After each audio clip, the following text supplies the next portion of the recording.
મીનાક્ષીની રસોઈ ગુજરાતીમાં તમારું સ્વાગત છે।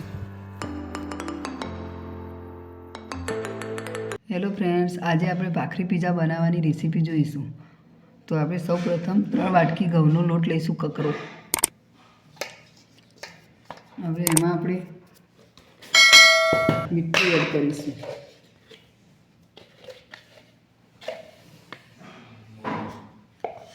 ત્રણ ચમચી જેટલું મીઠું એડ કરીશું। 5 ચમચી જેટલું તેલ રેડીશું।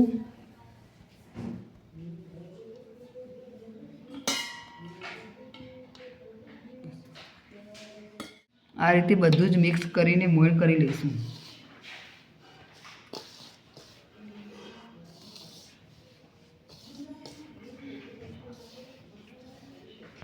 રેગ્યુલર આપણે જે ભાખરીનો લોટ લેતા હોય એ જ લેવાનો છે। લોટમાં હવે આપણે થોડું થોડું પાણી એડ કરીશું અને લોટ બાંધી લઈશું।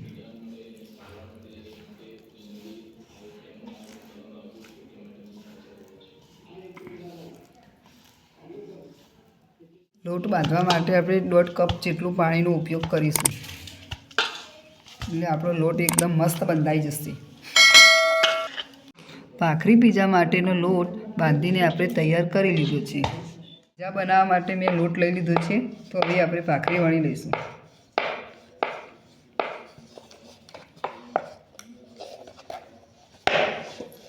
આ રીતે ગોળ રાઉન્ડ આપીને ભાખરી વણવાની।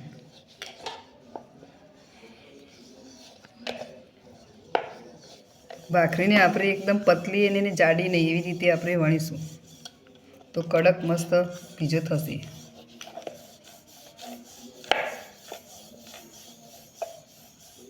આપણી ભાખરી વણાઈને તૈયાર થઈ ગઈ છે। પીઝા બનાવવા માટે આપણે ડુંગળી અને ટામેટું કટ કરી લીધા છે। પીઝા બનાવવા માટે આપણે અમૂલની ચીઝનો ઉપયોગ કર્યો છે। હવે આપણે એને છીણી લઈશું। હવે આપણે ચીઝને છીણીને તૈયાર કરી લીધી છે। માયોનેઝ, પીઝા સોસ અને ટામેટો સોસનો ઉપયોગ કરી લઈશું। એક બાજુ ભાખરી આપણે શેકી લઈશું। આપણે કડક ભાખરી શેકી લીધી છે। થોડું માયોનેઝ નાખીશું, પીઝા સોસ નાખીશું, ટામેટો સોસ નાખીશું। આ બધું જ હવે આપણે ભાખરી પર લગાવી લઈશું।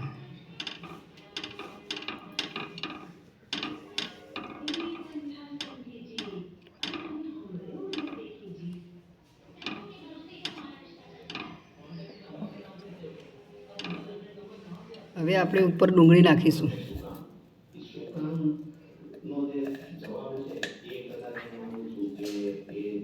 હવે ઉપર થોડું ટામેટું પણ નાખીશું। હવે આપણે ચીઝ નાખીશું।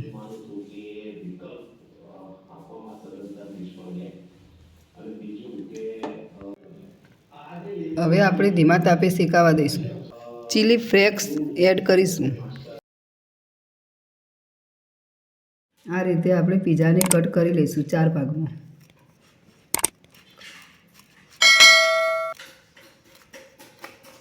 નાના બાળકોને ખાઈ શકે તેવો પીઝો તૈયાર કરી દીધો છે। તમને અમારી રેસીપી ગમી હોય તો અમારી ચેનલને સબસ્ક્રાઈબ કરજો।